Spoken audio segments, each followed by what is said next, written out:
ভদ্রলোকের বাড়ি কতবার করে বলি ফ্ল্যাটে চলুন, ফ্ল্যাটে চলুন। ফ্ল্যাটে গেলে না মনটাও বড় হয়ে যাবে। না, ফ্ল্যাটে যাব না। আমার না শাশুড়ি মানে, কিন্তু তার অভাব আমার শ্বশুরমশাই পূরণ করে দিচ্ছেন। সারাটা দিন খিচপিট খিটপিট আর আমার পিছনে লাগা। ওই যে চালু হয়ে গেছে, শুনতে পাচ্ছেন? পাউরুটিতে গোলমরিচ খাবো না, একটু চিনি দিও। হ্যাঁ, বেশি করে চিনি দিয়ে খান, যদি আপনার মুখটা মিষ্টি হয়। আর আমার দোষটা কি জানেন? আমি খুঁটি বাড়ির মেয়ে। এটা কারোর দোষ হতে পারে বলুন তো? কুচিতে কেউ এত মিষ্টি দেয়? এই জন্য বলেছিলাম খুঁটি বাড়ির মেয়েকে বিয়ে করিস না।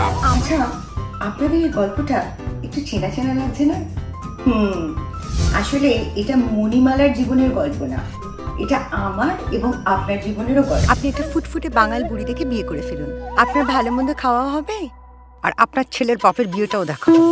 আমাদের ছবি কীর্তন নিয়ে আমরা আসছি শুধুমাত্র স্টার জলসায়। দেখা হচ্ছে কিন্তু।